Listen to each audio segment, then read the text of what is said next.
गणित की परीक्षा में बहुत कम समय बचा हुआ है। ऐसे में आज आपके गणित का एक टेस्ट होगा जिसमें 50 क्वेश्चन पूछा जाएगा। देखते हैं कि कौन बच्चे 50 में 50 का सही जवाब दे पाते हैं। जल्दी से वीडियो को लाइक और चैनल को सब्सक्राइब कीजिए, क्योंकि जिस प्रकार से यहाँ पे क्वेश्चन आपको देखने को मिलेगा ना बाबू, सीधे आपकी परीक्षा में इसी तरीके के क्वेश्चन देखने को मिलेंगे। एकदम समझिए छप गया है, काफी लाजवाब धमाल मचाने वाला क्वेश्चन आज आपको मिलेगा और देखते हैं कि क्या आप इसका जवाब दे पाते हैं या नहीं दे पाते हैं। समय काफी कम है, अब सिक्का उछल चुका है मेरे प्यारे साथियों। हेड भी आपका होगा और टेल भी आपका होगा। अब आपके अंदर खून नहीं जुनून दौड़ना चाहिए मेरे प्यारे साथियों। जब तक तोड़ेंगे नहीं तब तक छोड़ेंगे नहीं। आइए देखते हैं कि क्वेश्चन क्या कह रहा है और फटाफट से जवाब देने का प्रयास कीजिएगा। और तो सबसे पहला नंबर प्रश्न ये रहा आपके स्क्रीन पे कि निम्नलिखित में से कौन सी अभाज्य संख्या है। यहाँ पे आपको 4 ऑप्शन दिया गया। फटाफट से बताइए कि यहाँ से कौन सी संख्या जो है अभाज्य संख्या है। तो बिल्कुल यहाँ से आपका ऑप्शन हो जाएगा 13 जो दिया गया है वो आपकी अभाज्य संख्या है, यानी कि सी नंबर आपका बिल्कुल राइट जवाब हो जाएगा। क्यों हो जाएगा? क्योंकि अभाज्य संख्या वैसी संख्या होती है जो स्वयं और 1 से विभाज्य होती है, इसके अलावा किसी और संख्या से विभाज्य नहीं होती है, इसलिए वह क्या होती है? अभाज्य संख्या होती है।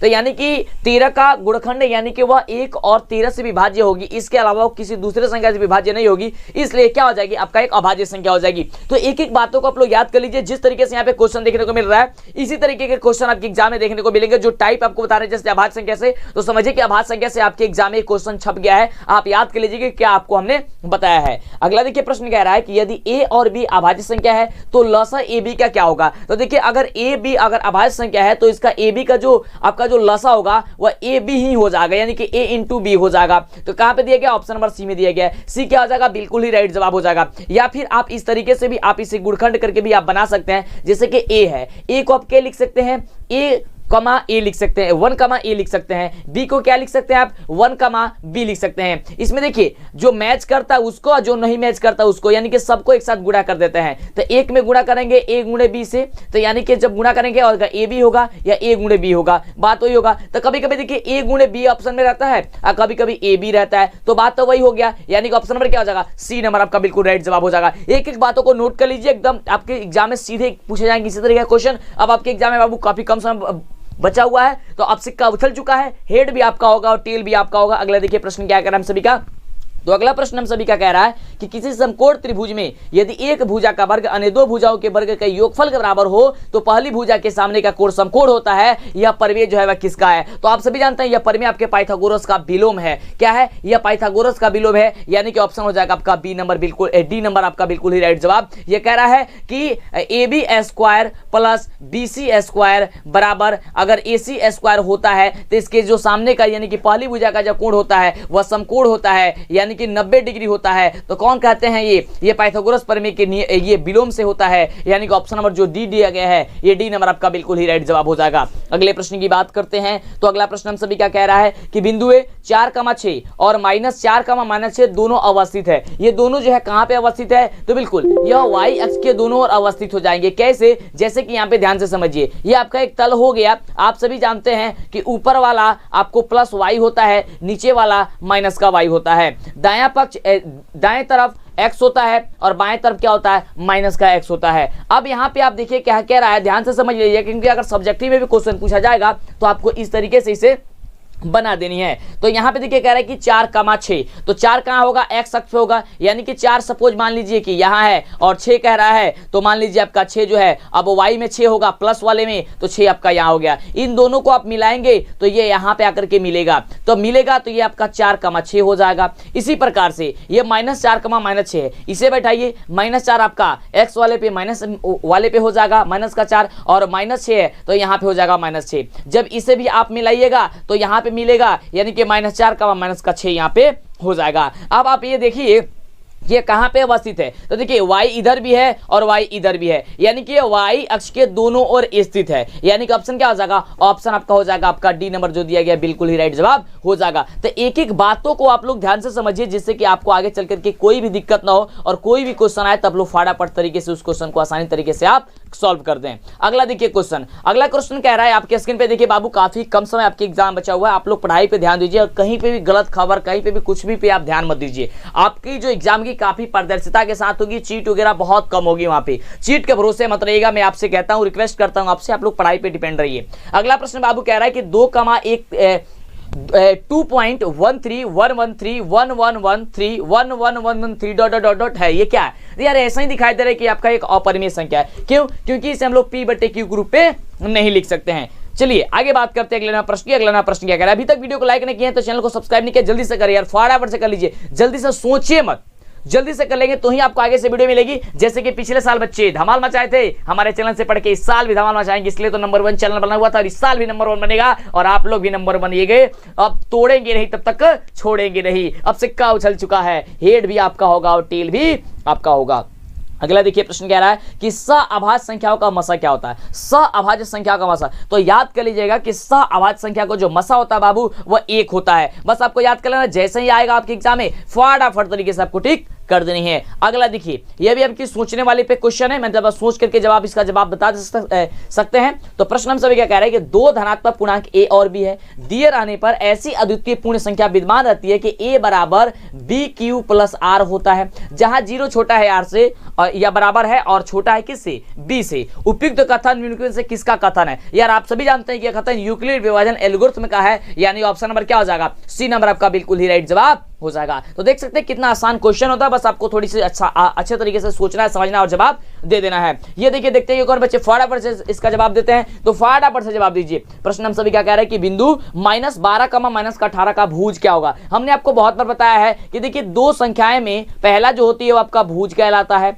दूसरा जो होता है आपका कोटि कहलाता है। तो भुज यहां से क्या हो जाएगा? -12 हो जाएगा, यानी कि ऑप्शन नंबर जो ए नंबर दिया गया है -12 दिया गया है, यानी कि ऑप्शन आपका नंबर क्या हो जाएगा? बिल्कुल ही राइट जवाब हो जाएगा। अगला देखिए, अगला प्रश्न आपके स्क्रीन पे और प्रश्न कह रहा है कि y अक्ष का समीकरण क्या होता है? तो बड़ा ये शानदार क्वेश्चन है। देखिए y अक्ष का समीकरण हमने आपको बहुत बताया है। देखिए अगर y अक्ष का समीकरण पूछता है तो x बराबर 0 होगा और x अक्ष का समीकरण पूछता है तो y बराबर 0 होगा। तो यहां से पूछ क्या रहा है? y अक्ष का समीकरण, यानी कि क्या हो जाएगा? x बराबर हो जाएगा 0 हो जाएगा, जो कि कहां पे दिया गया है? तो ऑप्शन नंबर आपका बी में दिया गया है, तो बी नंबर आपका बिल्कुल ही राइट जवाब हो जाएगा। चलिए आगे बात करते हैं अगले प्रश्न की। और इतनी अच्छी कमाल वीडियो का लाइक नहीं किया तो लाइक कीजिए, क्योंकि आप लाइक करते हैं तो खुशी होती है और आप लोग इतने जबरदस्त तरीके से आपको हम तैयारी कराते हैं, एकदम जुनून के साथ तैयारी कराते हैं और आप भी तैयारी करते हैं तो मजा आ जाती है आपको। तो नीचे आप लोग अच्छा कमेंट भी कीजिए कि आपको वीडियो कैसा लगता है, हमारा वीडियो जब आप देखते हैं समझ में आता है नहीं आता, सारा बात लिख दीजिए। उसके बाद वीडियो को लाइक और चैनल को सब्सक्राइब करके दोस्तों में शेयर कीजिए, दोस्तों को बोलिए। अगला प्रश्न आपके स्क्रीन पे है, समय काफी कम है, अब आपके अंदर खून नहीं जुनून दौड़ना चाहिए मेरे प्यारे साथियों। प्रश्न कह रहा है अगला,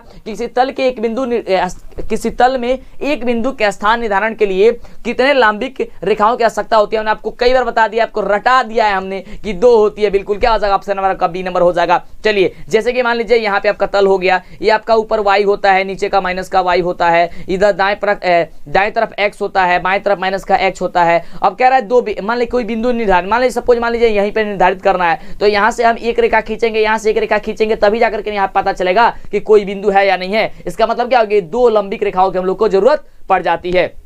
अगले प्रश्न की बात करते हैं, तो अगला प्रश्न आपके स्क्रीन पे ये रहा और प्रश्न हम सभी क्या कह रहा है कि एक क्षैतिज और दूसरी ऊर्ध्वाधर रेखाओं को प्रतिच्छेद करने वाली बिंदु को क्या कहता है? देखिए एक क्षैतिज और एक ऊर्ध्वाधर रेखाओं के प्रतिच्छेद करने वाली बिंदु, ये कहां प्रतिच्छेद हो रही है? यहाँ पे प्रतिच्छेद हो रही है, इसे क्या कहते हैं? मूल बिंदु कहते हैं। और मूल बिंदु का निर्देशांक कितना होता है? 0,0 होता है। काफी अच्छे तरीके से हमने आपको पढ़ाया, बताया, समझाया, इसलिए तो आप लोग एकदम टैलेंट आपके अंदर छुपा हुआ है, उस टैलेंट को दिखाना है, पेपर में एकदम छाप देना है, पेपर में एकदम जबरदस्त तरीके से धमाल मचाना है आपको। चलिए तो क्या हो जाएगा? ऑप्शन नंबर आपका ए नंबर हो जाएगा, मूल बिंदु से हम लोग कहते हैं। अगला प्रश्न देख सकते हैं, अगला प्रश्न आपके स्क्रीन पे है। प्रश्न हम सभी क्या कह रहा है कि निर्देशांक अक्ष यानी कि तल 4 बराबर भागों में विभाजित कर देती है, बांट देती है, तो प्रत्येक भाग को क्या कहते हैं? देखिए मान लीजिए ये आपका तल हो गया, ये यहाँ पे बांट देती है, दूसरा हो गया, ये तीसरा हो गया, ये चतुर्थ हो गया, ये इसे सबको क्या कहते हैं? तो इसे पाद कहते हैं, पाद या चतुर्थांश कहते हैं। कहीं कहीं पे पाद देता है या कहीं कहीं पे चतुर्थांश देता है। तो ऑप्शन कहाँ पे देंगे? ऑप्शन नंबर सी में दिया चतुर्थांश लिखा गया है, हम लोग चतुर्थांश पे टिक कर देंगे। अगर पाद लिखता है तो पाद पे टिक कर देंगे। अगला देखिए,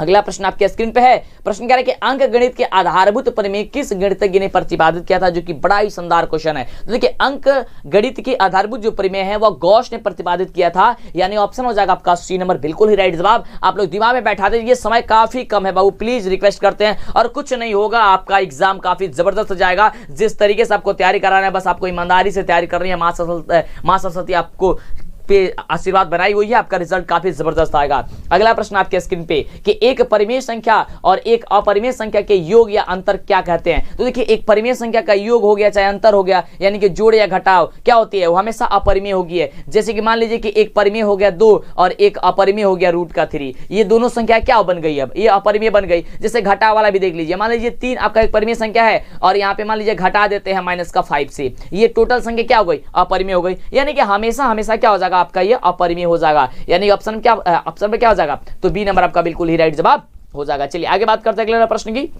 अगला प्रश्न ये रहा आपके स्क्रीन पे, प्रश्न कह रहा है बड़ा ही शानदार प्रश्न की रैखिक बहुपद के शून्यकों की संख्या कितनी होती है। तो आप सभी जानते हैं रैखिक बहुपद यानी कि 1 होती है इसकी, ये ऑप्शन क्या हो जाएगा, बी नंबर बिल्कुल राइट जवाब हो जाएगा। अगर द्विघात बहुपद पूछता तो 2 होता, त्रिघात बहुपद पूछता तो 3 होता। तो इस तरीके से आप लोग सारी चीजें याद कर लीजिए। अगला देखिए, अगला प्रश्न आपके स्क्रीन पे कह रहा है कि 2x² - 3x - 5 का एक शून्यक क्या होगा। शून्यक यहां से आपको ज्ञात करना है कि शून्यक क्या होगा। देखिए शून्यक ज्ञात करने के लिए सबसे पहले क्या किया जाता है, कोई भी दिया गया हो आपको तो उसके बराबर हम लोग 0 मान लेते हैं। जैसे कि मान लीजिए पूरा समीकरण है तो पूरा समीकरण आप लिखिए कि 2x² - 3x - 5 = 0। देखिए कुछ भी नहीं पढ़े है ना, कोई दिक्कत नहीं है, परेशान नहीं होना है, डरना नहीं, लड़ना है बाबू। आपको जो बता रहा है बस आप मेथड को याद करते चले जाइए। अब देखिए इसको बराबर हमने 0 लिख लिया। अब क्या किया जाता है कि पहले वाला जो पद होता है वो तीसरे वाले पद से मल्टीप्लाई कर दीजिए। तो 2x² में -5 से गुणा करेंगे तो हो जाएगा -10x², क्योंकि 5 दूनी 10 हो जाएगा। अब 10 में x² से गुणा करेंगे 10 का x² हो जाएगा। अब 10x² को इतने अच्छे बराबर भागों में इसको तोड़ा जाता है ताकि वह बीच वाले मान के बराबर हो जाए,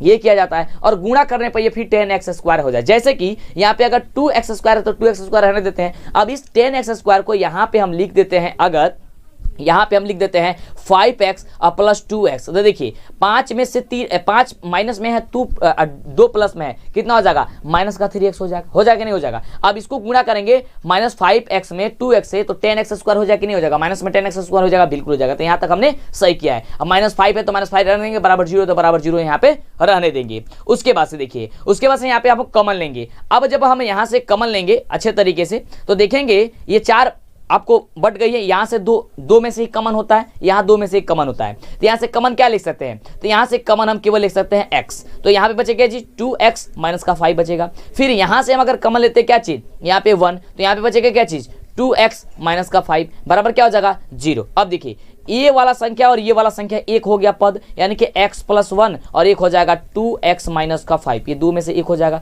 बराबर हो गया 0। अब जब हम लोग यहाँ पे देखिए x + 1 बराबर जब 0 होगा तो x का वैल्यू कितना होगा, -1 होगा। तो देखिए क्या है, -1 ऑप्शन दिया गया है, बिल्कुल ऑप्शन दिया गया, ऑप्शन नंबर बी हो जाएगा। क्या हो जाएगा, बी नंबर आपका बिल्कुल राइट जवाब हो जाएगा। अगर ये नहीं देता तब इसको हम बराबर करते, देखिए 2x - 5 बराबर 0 करते, उसके बाद से 2x बराबर हम लिख लेते, बराबर पक्षादित कर देते, प्लस का 5 हो जाता। अब x बराबर क्या हो जाता, 5/2। तो लेकिन हम लोग को तो -1 दिया गया है, केवल एक ही शून्यक पता करना है, 2 शून्यक तो पता नहीं करना है। तो पहला शून्य क्या निकल गया, -1, तो माइनस का ऑप्शन क्या भी दिया गया, ऑप्शन नंबर का बी नंबर दिया गया है।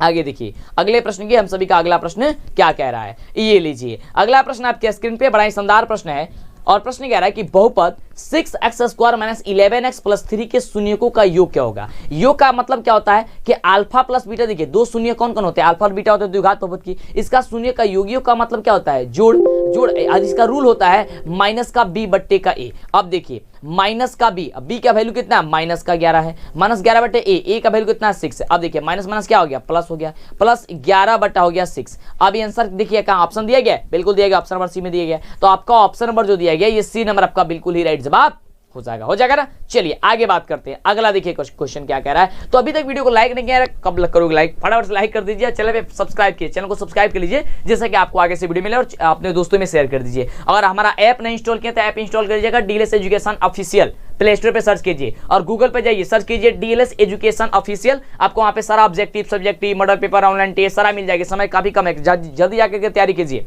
अगला प्रश्न कह रहा है कि निम्नलिखित व्यंजकों में से कौन एक चर में बहुपद है। एक चर में बहुत है, यहाँ पे देखिए कौन है, यहाँ पे देखिए कौन है बाबू, ऑप्शन नंबर ए ही हो जाएगा। चलिए आगे बात करते हैं अगले प्रश्न की। समय काफी कम है इसलिए फटाफट करेंगे, लेकिन फटाफट में भी हम आपको सारी चीजें बताते चले जाएंगे। अगला क्वेश्चन कह रहे हैं कि निर्देशांक अक्ष के क्षैतिज रेखा को क्या कहते हैं। देखिए निर्देशांक जो अक्ष होता है उसके जो क्षैतिज रेखा होती है, निर्देशांक अक्ष के जो क्षैतिज अक्ष होता है, क्षैतिज जो रेखा होती है, उस क्षैतिज रेखा को हम लोग क्या कहते हैं, तो यार याद करिए क्षैतिज रेखा को हम लोग एक्स अक्ष ही कहते हैं, यानी ऑप्शन क्या हो जाएगा, ए नंबर हो जाएगा। यानी कि जो आपका निर्देशांक हो गया, ये जो आपका एक्स होता है ना, ये एक्स इसको हम क्षैतिज रेखा कहते हैं, ये आपका ऊर्ध्वाधर रेखा होती है, वाई वाला। ओके चलिए तो ध्यान दे दीजिए, यहाँ पे याद कर लीजिए। तो क्षैतिज पूछेगा तो एक्स अक्ष होगा, ऊर्ध्वाधर पूछेगा तो क्या होगा, वाई अक्ष होगा। अगला देखिए, अगला प्रश्न बड़ा ही शानदार प्रश्न है। प्रश्न कह रहा है कि यदि 3 थीटा 90 डिग्री बराबर ये दिया गया है, 3 थीटा बराबर दिया गया 90 डिग्री, तो थीटा बराबर बाबू क्या हो जाएगा, तो 90/3 हो जाएगा।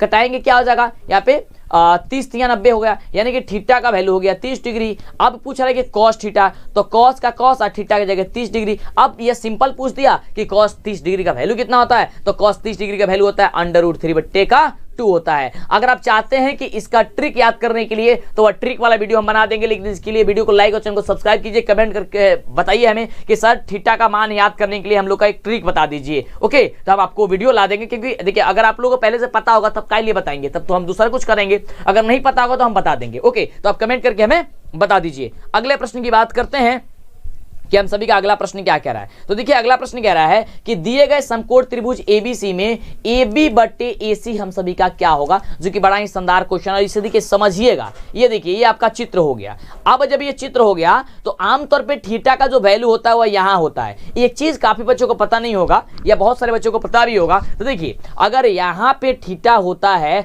तब हम लोग का इसके सामने का भुजा लंब होती है, क्या होती है, लंब होती है, और ये हम सभी का आधार होता है। ये कण तो कण हमेशा रहता है, लेकिन अगर जब यहाँ पे हम लोग को थीटा वैल्यू दे दिया गया, यानी कि कोण का वैल्यू दे दिया गया है, तो इसके सामने का जो भुजा होगा वो हम लोग क्या होगा, अब हमारा का अलंब होगा। अब लंब ये हो जाएगा, अब आधार हम लोग का ये हो जाएगा। इस चीज को समझेंगे तब जाकर के इसका आंसर निकलेगा। इसका मतलब हो गया अब इसके सामने का भुजा क्या हो गया, लंब हो गया, और ये आपका हो गया आधार हो गया। अब देखिए ऊपर में हम सभी का पूछा क्या गया था, पूछा गया था AB/AC। क्या पूछा गया था हम सभी का, AB/AC। देखिए AB/AC। अब देखिए AB क्या हो गया, यानी कि आधार, आधार हो गया ना अब AB, और AC क्या हो गया, तो हम सभी क्या हो गया, यहाँ पे AC हो गया क्या चीज, कर्ण हो गया। ठीक है ये हो गया ना, बिल्कुल कर्ण गया था। आधार/कर्ण, आधार/कर्ण क्या होता है, तो कॉस में होता है, यही ना होता है आधार/कर्ण कॉस, और ये क्या दिया गया है, अल्फा दिया गया थीटा के बदले, तो हो जाएगा कॉस अल्फा। ऑप्शन कहां पे दिया गया है, ऑप्शन नंबर बी नंबर दिया गया है, तो बी नंबर आपका क्या हो जाएगा, बिल्कुल ही राइट जवाब हो जाएगा। तो इस तरीके से आप किसी भी क्वेश्चन को समझ सकते हैं, याद कर सकते हैं, और जाकर के परीक्षा में एकदम गर्दा मचा सकते हैं, धमाल मचा सकते हैं। अगला प्रश्न आपके स्क्रीन पे कि कॉट स्क्वायर थीटा निम्नलिखित में किसके बराबर होता है। देखिए बड़ा ही शानदार क्वेश्चन है, कॉट स्क्वायर थीटा, तो कॉस स्क्वायर जो थीटा होता है ये तो आपका रूल ही यार कि कोसेक स्क्वायर थीटा -1 के बराबर होता है। किसके बराबर होता है, कोसेक स्क्वायर थीटा -1 के बराबर होता है, यानी कि ऑप्शन हमारा जो आपका सी नंबर दिया गया है, ये सी नंबर आपका बिल्कुल ही राइट जवाब हो जाएगा। अगला देखिए, अगला प्रश्न आपके स्क्रीन पे है, और प्रश्न कह रहा है कि निम्नलिखित में से कौन बहुपद नहीं है। यहां से बहुपद नहीं है आपको ये पहचाना है। यहाँ पे आपको 4 ऑप्शन दिया गया है, तो देखेंगे आप लोग जो ऑप्शन नंबर आप बी देख रहे हैं, बी नंबर में ये रूट का x है, तो बहुपद में आप कभी रूट x पढ़े हैं, नहीं पढ़े हैं, नहीं होगा ये बिल्कुल, क्योंकि देखिए हम लोग का व्यापक रूप होता है ax² + bx + c होता है, यही होता है, या फिर आपके x³ + bx² + cx + d होता है। ये त्रिघात बहुपद, द्विघात बहुपद क्या होता है, ax + b होता है। ठीक है, लेकिन रूट में कभी नहीं होता है। जब रूट में नहीं होता है यानी कि रूट इसमें दे दिया गया, तो यही आपका बहुपद नहीं होता है, नहीं होगा, यानी कि यही आपका राइट जवाब हो जाएगा। अगला देखिए, अगला प्रश्न आपके स्क्रीन पे कह रहा है कि बहुपद π/2 स्क्वायर, π/2 x स्क्वायर, ठीक है, π/2 x स्क्वायर में x² + x में x स्क्वायर का गुणांक क्या होगा। देखिए गुणांक का मतलब होता है कि x स्क्वायर में किस पद से गुणा किया गया है, तो कौन सा पद से गुणा किया है, तो π/2 से ही गुणा किया गया है। तो π/2 कहां पे दिया गया, ऑप्शन नंबर आपका ए में दिया गया, तो ऑप्शन नंबर आपका जो ए नंबर होगा ये बिल्कुल ही क्या हो जाएगा, राइट जवाब हो जाएगा। तो आप लोग सारी बातों को ध्यानपूर्वक समझते जाइए, जिस तरीके से आपको बता रहे हैं, आपको कहीं पे भी दिक्कत होने वाली नहीं है। अगला प्रश्न देखिए, अगला प्रश्न हम सभी का कह रहा है कि बहुपद 5x³ + 4x² + 7x का घात क्या होगा। देखिए घात कब होता है, मतलब घात किसे, मतलब कि घात कौन होता है, जो सबसे ज्यादा होगा पावर में, जो सबसे ज्यादा होगा। तो पावर में सबसे ज्यादा कौन है, 3 है, क्योंकि 3 से छोटा 2 है, 2 से छोटा यहाँ पे 1 है, तो 3 हो जाएगा। अब क्या हो जाएगा, पावर हो जाएगा, यानी कि घात हो जाएगा। ऑप्शन नंबर क्या हो जाएगा, सी नंबर आपका बिल्कुल ही राइट जवाब हो जाएगा। समय काफी कम है बाबू, वीडियो को लाइक और चैनल को सब्सक्राइब कीजिए, मास और आपको सफलता जरूर देंगी, जब तक तोड़ेंगे नहीं तब तक छोड़ेंगे नहीं। आगे देखिए क्वेश्चन क्या कह रहे हैं हम सभी का, ये रहा क्वेश्चन आपके स्क्रीन पे। तो प्रश्न हम सभी क्या कह रहा है, और आप लोग हमारा ऐप वगैरह जरूर इंस्टॉल कर लीजिए जल्दी से, प्ले स्टोर पे जाकर के डीएलएस एजुकेशन ऑफिशियल ऐप है, जाइए इंस्टॉल कीजिए, या फिर आप गूगल पे जाकर के सर्च कर लीजिए डीएलएस एजुकेशन ऑफिशियल, वहां पे आपको सारी चीजें मिल जाएगी। अगला प्रश्न कह रहा है कि समीकरण निकाय 6x - 2y + 9 = 0 और 3x - y + 12 = 0 का आलेख दो सरल रेखाएं हैं जो कि क्या होगा। यहां से 4 ऑप्शन आपको दिया गया है। इसके लिए सबसे पहले क्या होता है, a1/a2 = b1/b2 = c1/c2 आपको इस तरीके से बनाना होता है। ओके, तो आइए इस तरीके से हम इसे सॉल्व करते हैं। जो सॉल्व करेंगे तो क्या होगा, 6/3 हो जाएगा। उसके बाद से क्या हो जाएगा, यहाँ पे a1/a2 हो गया, b1/a2, तो b1 का वैल्यू कितना है -2 और यहाँ पे b1 का ये b2 का वैल्यू कितना है तो -1 यहाँ लगा दिए। c1/c2 तो c1 का वैल्यू कितना है 9 है और c2 का वैल्यू कितना है तो 12 है, इसको रख दिया। अब इसको ये कटाइए यानी कि सॉल्व कीजिए। 3 दूनी 6 यानी कि 2 आया बराबर, यहाँ पे माइनस क्या हो गया प्लस हो गया, 1 से भाग देंगे 2 में कितना बचेगा 2 बराबर हो गया 2। अब देखिए यहाँ पे 9/12 ये आपका कटेगा तो ये 2 के बराबर नहीं आएगा, ठीक है।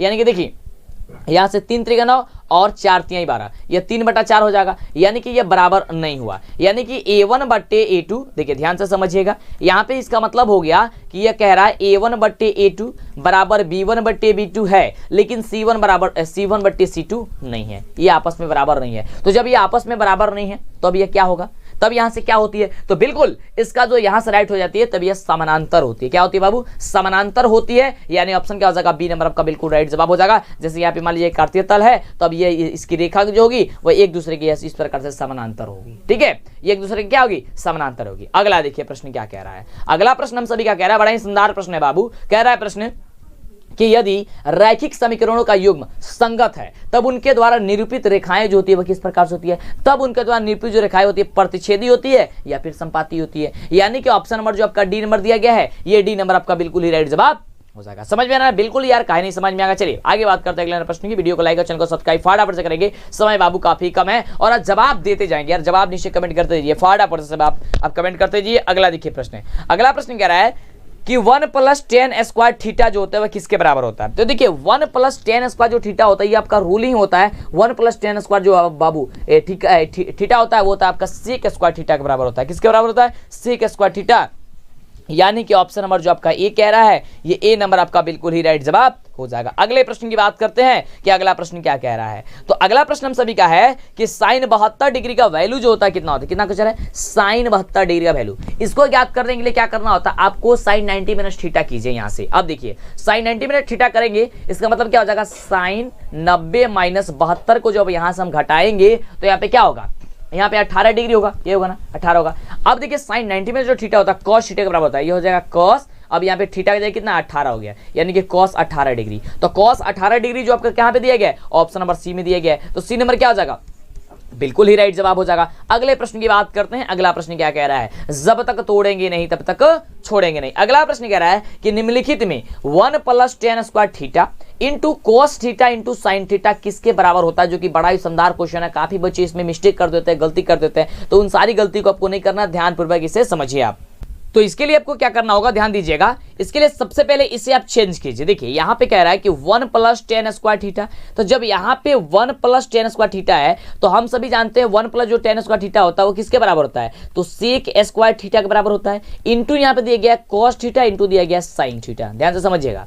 अब sec² जो थीटा होता है वो होता है 1/cos² थीटा और यहाँ पे दिया गया है cos theta into sec theta. इसे हम लोग फिर से लिख लेते हैं। चलिए अब देखिए एक cos थीटा से एक cos थीटा खत्म हो गया, बचा क्या चीज 1/cos थीटा और यहाँ पे बचा हम सभी का इंटू sin थीटा। अब 1 में sin थीटा से गुणा करेंगे तो हो जाएगा sin थीटा बटे हो जाएगा नीचे क्या चीज cos थीटा। sin थीटा बटे cos थीटा किसके बराबर होता है, तो होता है tan थीटा के बराबर। तो tan थीटा कहाँ पे ऑप्शन दिया गया है, कहेंगे सर ऑप्शन नंबर सी में दिया गया है, हम भी कहेंगे बिल्कुल। तो ऑप्शन नंबर जब सी दिया गया है तो सी नंबर आपका बिल्कुल ही राइट जवाब हो जाएगा। तो इस तरीके से आप किसी भी देखिए, और ये क्वेश्चन आपके सब्जेक्टिव में पूछा जाएगा, ये दे दिया जाएगा, अखा दिया जाएगा, सिद्ध कीजिए कि इतना बराबर tan² थीटा होता है, tan थीटा होता है। तो आपको कैसे बनाना है, जिस प्रकार से हमने आपको बताया कि सबसे पहले आप इसे चेंज कर लीजिए। 1 + tan² थीटा को 1 + tan² थीटा sec² थीटा बराबर होता है। फिर sec² थीटा किसके बराबर होता है, 1/cos² थीटा के बराबर होता है। बस आप कटा दीजिए, आपका आंसर निकल करके चला आएगा।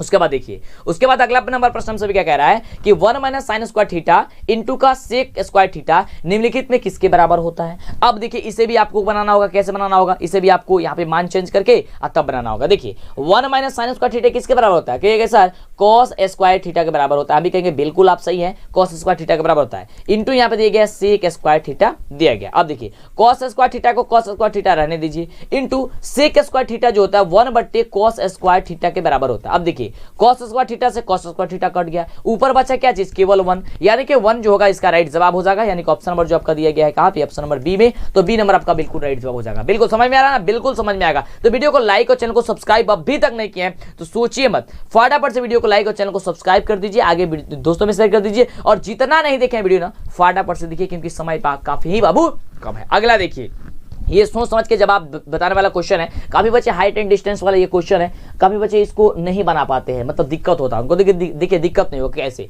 पहले जो क्वेश्चन कहता है क्वेश्चन को आसान तरीके से समझ करके बनेगा, कोई दिक्कत नहीं होगा। देखिए कैसे बना रहे हैं, लिखा हुआ है कि भूमि से 100 मीटर की ऊंचाई तथा 60 डिग्री के उन्नयन कोण पर उड़ती है तो पतंग की डोरी की लंबाई क्या होगी। अब देखिए ध्यान से, पहले इसके लिए चित्र बनाइए। कह रहा है भूमि से 100 मीटर ऊंचाई, ऊंचा कैसे होगा, यहीं पे होगा। अब यहाँ ये आपका भूमि हो गया। अब कह रहा है 60 डिग्री के यहाँ पे उन्नयन कोण बनाती है, यहाँ पे 60 डिग्री बनाती है, बिल्कुल।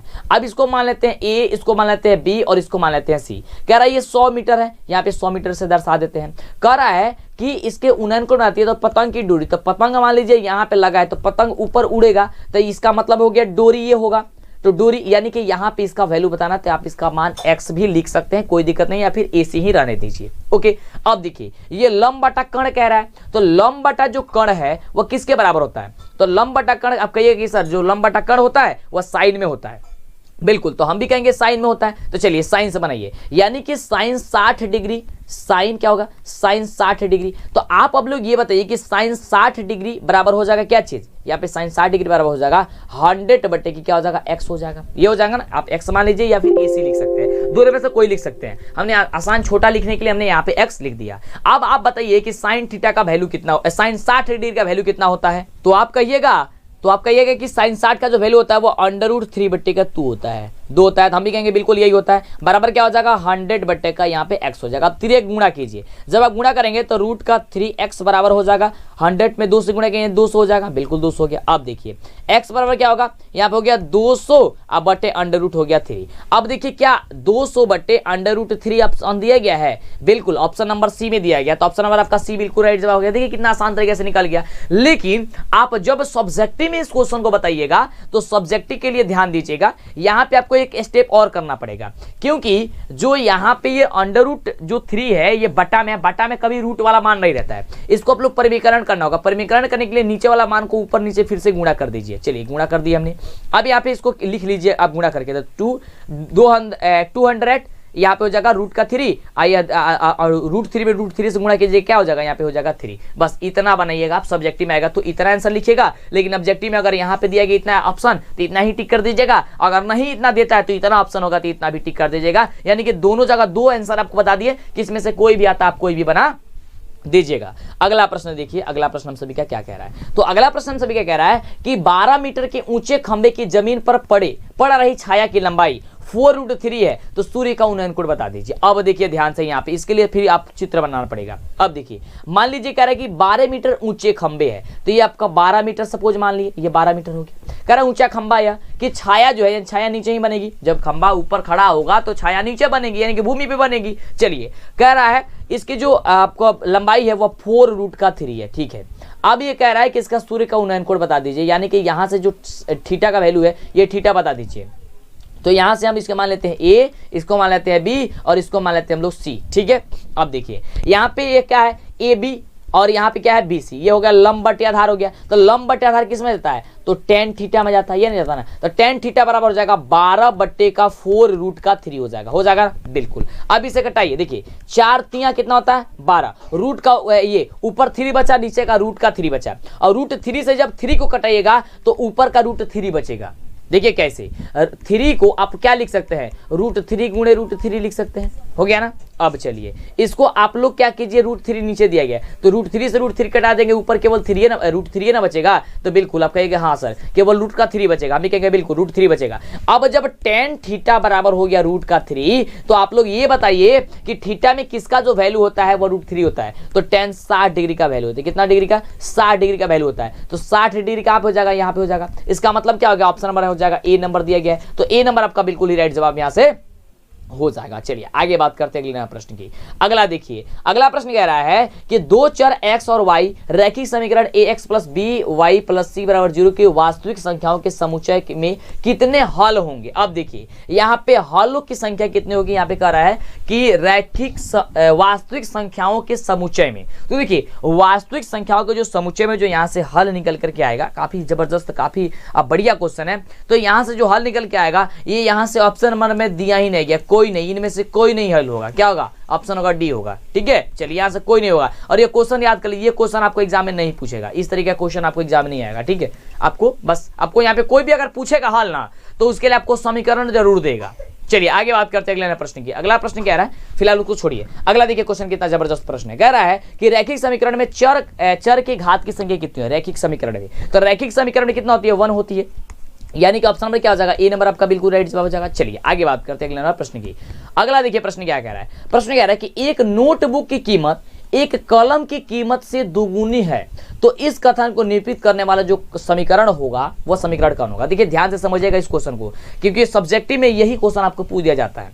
क्वेश्चन क्या कह रहा है कि एक नोटबुक की कीमत है वह कलम की कीमत से दुगुनी है, तो कलम की कीमत मान लीजिए x और एक इसका नोटबुक की कीमत मान लीजिए y है, एक x और एक y मान लीजिए। कह रहा है इसकी कलम की कीमत जो है इससे दुगुनी है, यानी कि x बराबर हो जाएगा 2y, हो जाएगा ना, x जो हो जाएगा, एक नोटबुक की कीमत x माना तो नोटबुक की जो ये कलम की कीमत x माना, नोटबुक की कीमत जो है वो कलम से दुगुनी है, यानी कि अगर ये x होगा तो ये आपका 2 आपका 2y होगा या 2x होगा, तो x रख देंगे तो फिर गड़बड़ हो जाएगी, इसलिए 2y रखती है, तो 2y हो गया। अब जब 2y हो गया तो x बराबर 2y हो गया, तो इसको प्रच्छादित कीजिए, यानी कि x बराबर क्या, x माइनस क्या हो जाएगा 2y बराबर क्या हो जाएगा 0। तो देखिए x माइनस 2y बराबर 0 कहाँ पे दिया गया, ऑप्शन नंबर आपका ए में दिया गया, तो आपका ए नंबर जो होगा बिल्कुल ही राइट जवाब निकल करके से चलाएगा। समझ में आ रहा ना, बिल्कुल काय नहीं समझ में आएगा। चलिए अगला देखिए, अगला प्रश्न कह रहा है हमसे भी कहा कि किसी मीनार की ऊंचाई 10 मीटर है, जब सूर्य का उन्नयन कोण 45 है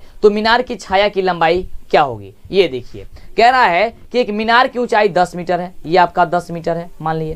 कह रहा है कि जब सूर्य का उन्नयन कोण 45 डिग्री है, ये 45 डिग्री आपका उन्नयन कोण, यहाँ पे ये उन्नयन कोण 45 डिग्री बन रहा है, तो कह रहा है कि छाया की लंबाई क्या होगी। तो जब ये 10 है तो यहाँ पे ये 45 बन रहा है, तो इसकी छाया यानी कि यहाँ पे x पूछ रहा है, यानी कि लंब बटे आधार, तो लंब बटे आधार किस में होता है, tan में होता है, tan थीटा, तो tan थीटा 45 डिग्री का वैल्यू हम सभी का 1 होता है, तो 1 में किसी भी संख्या से मल्टीप्लाई करेंगे, गुणा करेंगे, भाग करेंगे, तो फिर वही संख्या आएगी, यानी कि 10 में कुछ भी करेंगे तो 10 से आएगा। इसका मतलब क्या होगा, 10 इसका आंसर ही आ जाएगा, यानी ऑप्शन नंबर जो आपका डी दिया गया है ये डी नंबर ही आपका बिल्कुल राइट जवाब हो जाएगा, इसमें माथापेची नहीं करना है। यानी कि 45 डिग्री जब भी आएगा tan में, तो tan का मान तो एक ही होता है, तो क्या हो जाएगा आपका वही आ जाएगा।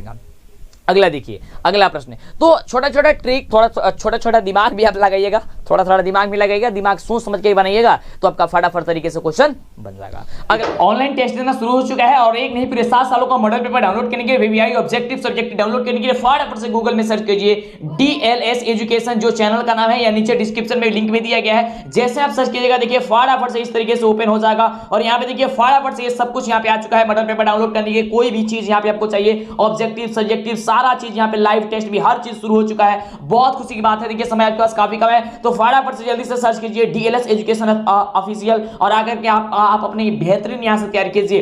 तो फटाफट करिए, देर मत करिए, और एक नहीं पूरे 5 सेट आपको यहां पे मिलेगा, ऑफिशियल सेट हो गया, मॉडल सेट हो गया, सारा चीज यहां से आपको देखने को मिल जाएगा। अगला देखिए क्वेश्चन क्या कह रहा है, अगला प्रश्न कह रहा है कि यदि एक ऊर्ध्वाधर खंबे की ऊंचाई तथा उसकी भूमि पर छाया की लंबाई समान है, तो देखिए सूर्य का उन्नयन कोण, अब देखिए बात वही कह दिया है कि समान है। समान का मतलब कि मान लीजिए अगर 10 होगा तो फिर वो भी 10 से होगा, 20 होगा तो 20 से होगा, कब होगा, जब वो tan 45 होगा तबे होगा, यानी कि 45 यहाँ पे क्या हो जाएगा, बिल्कुल राइट जवाब हो जाएगा, यानी कि ऑप्शन नंबर जो यहाँ पे सी दिया गया, सी नंबर क्या हो जाएगा, बिल्कुल राइट जवाब हो जाएगा। तो सोच करके समझ करके जवाब बताएंगे तो कोई भी दिक्कत नहीं होगा, और फटाफट तरीके से किसी भी क्वेश्चन को सॉल्व कर देंगे। अगला देखिए, अगला प्रश्न हम सभी का कह रहा है कि दो खंबे 13 मीटर और 7 मीटर ऊंचे हैं और समतल जमीन पर ऊर्ध्वाधर है, यदि उनके पादों के बीच की दूरी 8 मीटर है तो उनके सिरों के बीच की दूरी बताइए। अब देखिए और ये क्वेश्चन अक्सर ये 5 नंबर में बाबू आएगा, समझिए 5 नंबर में आएगा आपके एग्जाम में। यहाँ पे ऑब्जेक्टिव में दिया गया, ऑब्जेक्टिव में भी उसी तरीके से बना करके आंसर केवल आपको टिक करना है, लेकिन सब्जेक्टिव में आपको बनाना पड़ता है। देखिए एक कह रहा है कि 13 मीटर लंबा है खंबा, तो ये 13 मीटर कर लेते हैं। एक खंबा कह रहा है कि एक है आपका 7 मीटर, इसे कर लेते हैं 7 मीटर। कह रहा है ये जमीन से जो इसकी जो दूरी बन रही है, ये पाद के बीच की दूरी है वह 8 मीटर है। चलिए 8 मीटर है, जब 8 मीटर है तो इसको यहाँ से हम मिला देते हैं, ठीक है। चलिए तो मिला देंगे तो आपका ये भी 8 मीटर हो जाएगा।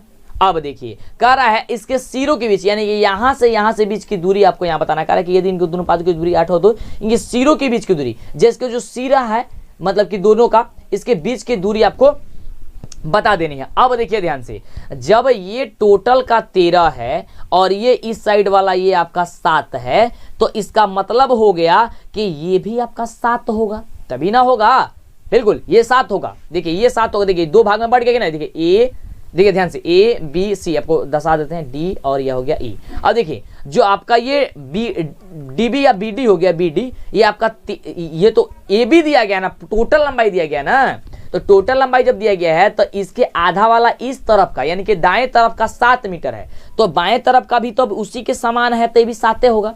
चलिए तो ये 7 हो गया। जब ये 7 हो गया तो ऊपर वाला कितना हो गया, 7 6 13 6 हो गया, कितना हो गया, ऊपर वाला 6 हो गया। अब देखिए ये आपका 6 निकल गया। देखिए आसान से, देखिए ये ऑब्जेक्टिव इसलिए ऑब्जेक्टिव में आपको लिख करके नहीं समझा रहा है, इसी बात को लिख दीजिएगा तो 5 नंबर मिल जाएगा, और केवल आंसर बना दीजिएगा तो यहाँ पे 1 नंबर मिल जाएगा, ठीक है। देखिए ये 6 निकल गया। जब ये 6 निकल गया और इसके पाद की दूरी जब यहाँ पे 8 है तो ऊपर वाला भी 8 हो जाएगा, यानी कि ये वाला भी और ये वाला भी हम लोग को पता चल गया। जब ये वाला और ये वाला 2 पता चले, केवल ए ही निकालना है, यानी कि लंब आधार पता चलेगा, कोण निकालना है। कोण का फॉर्मूला क्या होता है, लंब स्क्वायर अंडर रूट लंब स्क्वायर प्लस आधार स्क्वायर, तो लंब का स्क्वायर क्या हो जाएगा, 36 और 8 हटाएं 64, क्या हो जाएगा 64 हो गया। 36 64 कितना आता है, 100 100 होता है, 100 का वर्गमूल कर दीजिए कितना हो जाएगा, 10 हो जाएगा। बस आपका 10 आंसर निकल के चला है। देखिए कितना आसान क्वेश्चन हो गया, देखिए कितना आसान हो गया ना। आपको ये 5 नंबर में ये पूछा जाता है और काफी बच्चे इसमें परेशान हो जाते हैं, बड़ा ही माथा पेचिए, कुछ नहीं, बस आपको थोड़ा सा ट्रिक, आपको थोड़ा सा मेथड समझा दिए, आप इसे 5 नंबर में आएगा तो लिख दीजिएगा कोई वही बात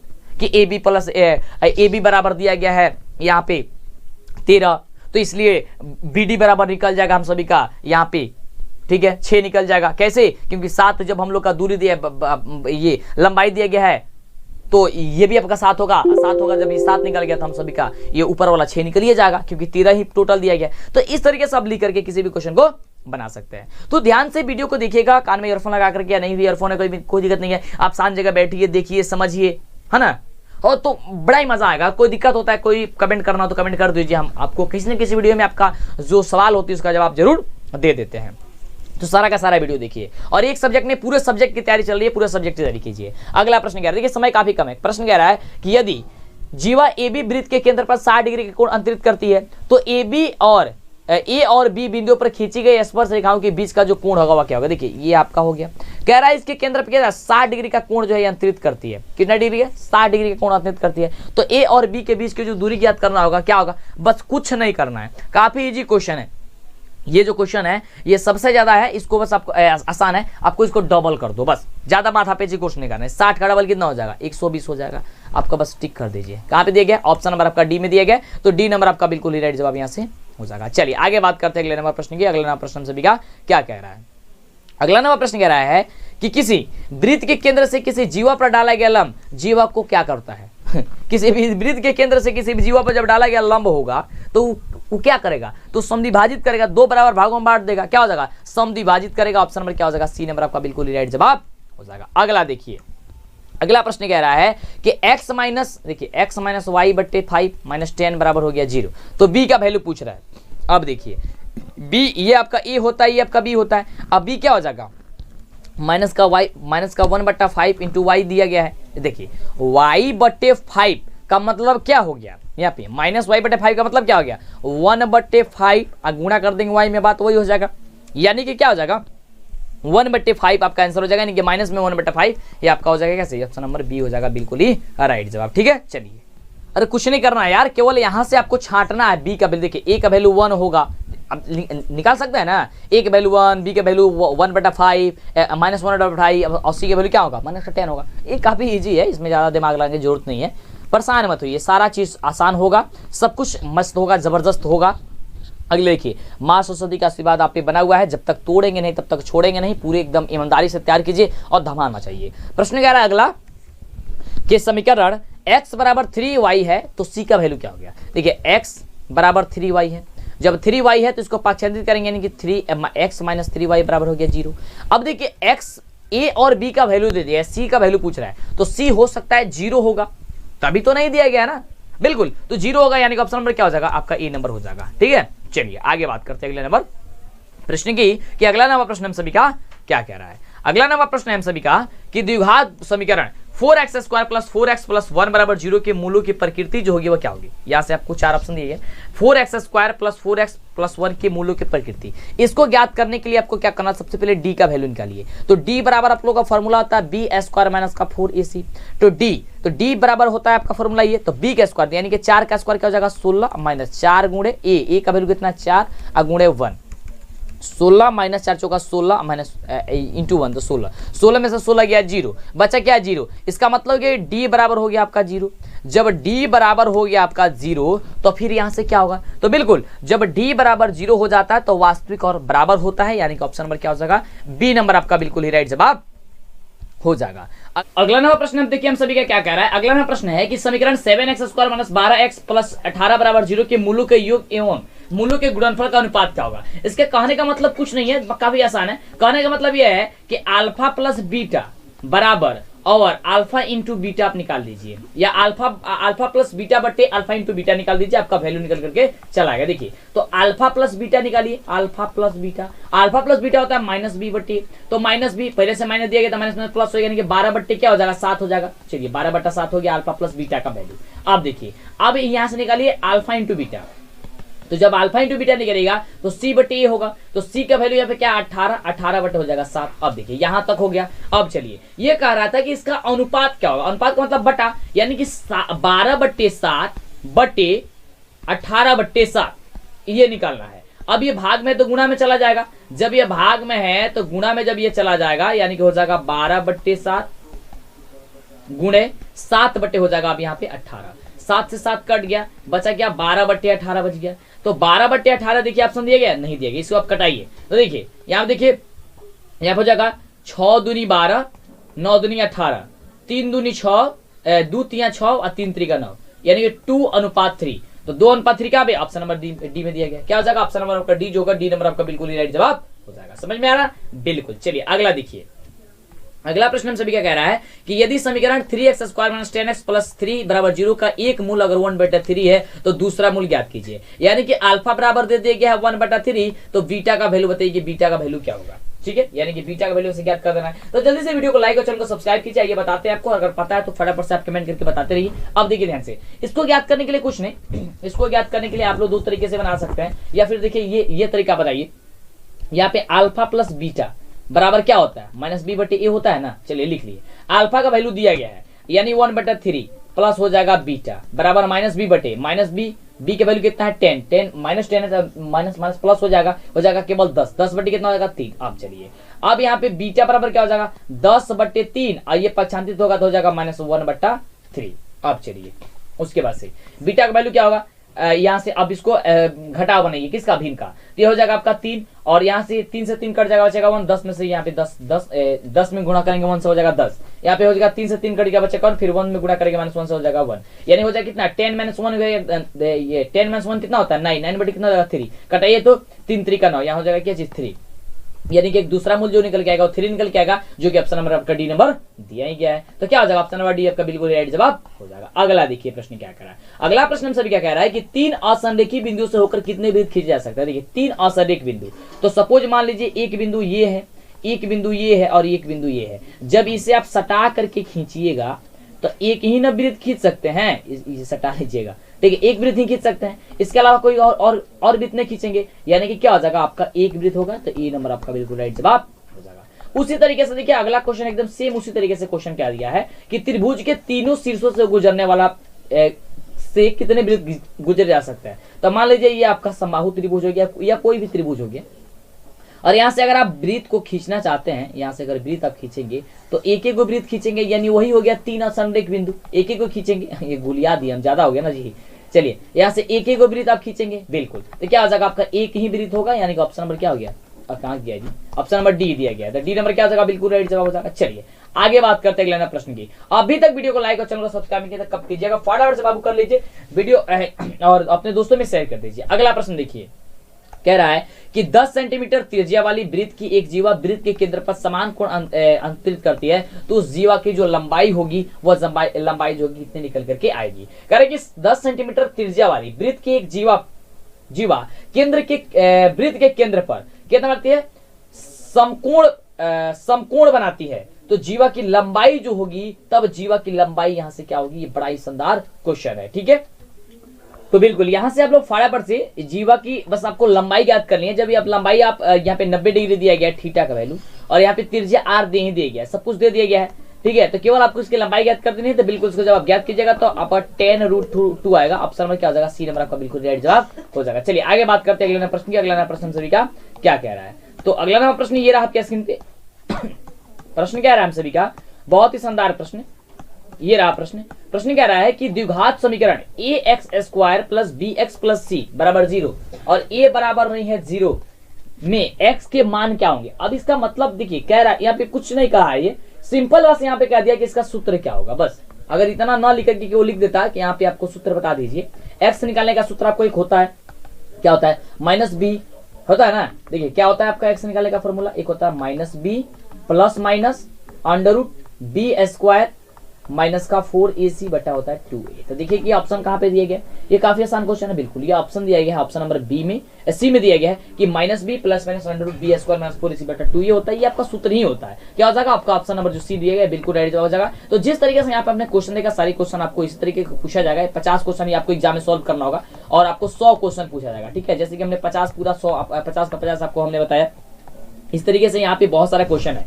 तो इन क्वेश्चन को प्राप्त करने के लिए आप लोग को आप गूगल पे सर्च कीजिए DLS एजुकेशन ऑफिशियल, वो आपको DLS एजुकेशन ऑफिशियल का वेबसाइट आ जाएगा, नीचे डिस्क्रिप्शन लिंक भी है, वेबसाइट का लिंक, आप जाइए वहां पे सारी चीज मिल जाएगी, या फिर ऐप इंस्टॉल कर लीजिए, ऐप में भी आपको सारी चीजें मिल जाएगी। आप हमारा टेलीग्राम से जरूर जुड़िएगा, टेलीग्राम पे 5:30 बजे लाइव टेस्ट चल रही है, तो आप जाइए टेलीग्राम से जुड़िए, आप अपना टेस्ट दीजिए, तैयारी को बेहतरीन बनाइए, समय आपके पास काफी ही कम है। तो फिर मिलती है इस तरह कमाल वीडियो के साथ नेक्स्ट वीडियो में। आज के वीडियो में बस 85 क्वेश्चन, आगे की वीडियो में आप कोशिश करेंगे बहुत सारा क्वेश्चन, और एक वीडियो ऐसा आएगा जिसमें 500 क्वेश्चन आपको बताएंगे मात्र एक वीडियो में, वो वीडियो देखना आप मत भूलिएगा।